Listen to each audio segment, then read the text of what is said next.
I'm a broke 22-year-old and I'm going to show you my 9-day itinerary for Costa Rica that led us to bright blue waterfalls, eating bugs in the jungle, and fully embracing the pura vida lifestyle.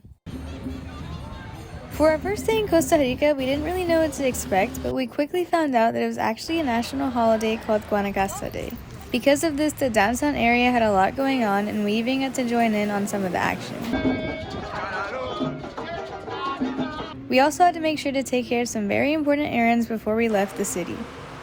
We are no better than the average American.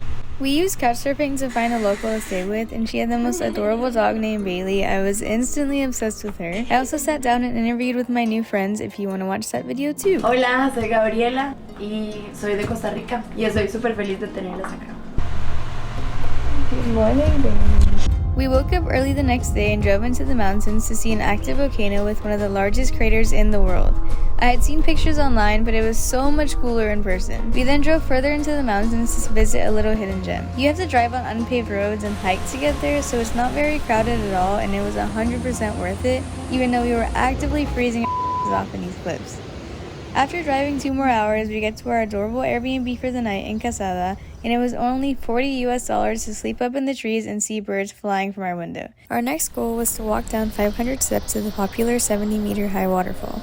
On our way down, I was starting to realize that everybody walking up looked like they were really struggling, and I was getting very nervous.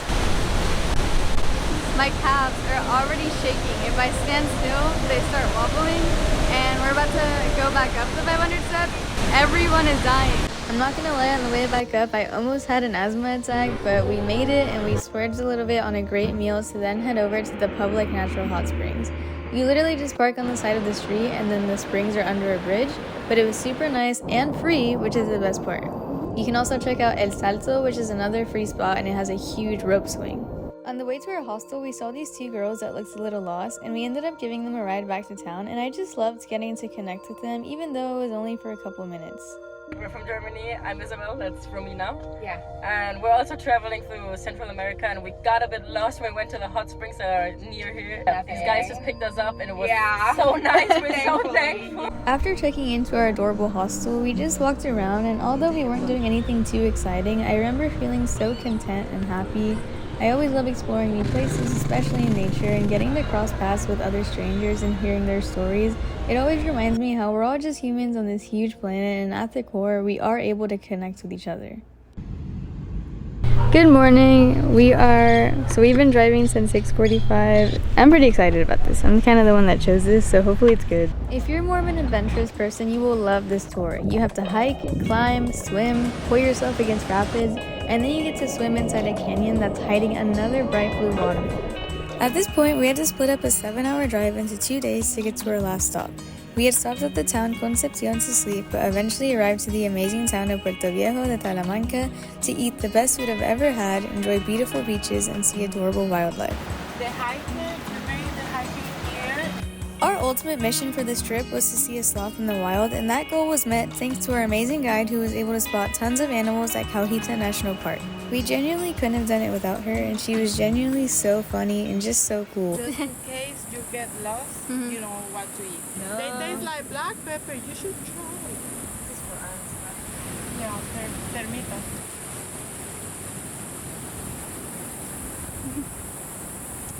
Yeah, it is bitter. We finished the day at Playa Negra and got some bomb food for dinner. We had done a lot of nature stuff up to this point, but we wanted to spend our 7th day connecting with the culture. We took an Afrobeat/Latin dance class, which was so fun and very humbling, walked around the area and took everything in, and we also took a cooking class with a woman whose family has been here for decades. She opened up her home to us and taught us how to make an authentic traditional meal that had to be one of the best meals I have ever had. We had the luckiest thing happen to us on our last full day. We were getting soaked with rain while we were at Punta Uva, but something was telling us not to leave. All of a sudden, I see this thing start moving in the trees when we realized that it was a mother sloth carrying her child on her back, climbing to the ground.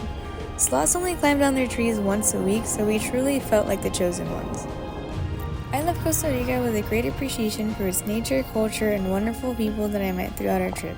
I highly recommend visiting if you haven't, and I hope this video is helpful or at least a little bit inspiring.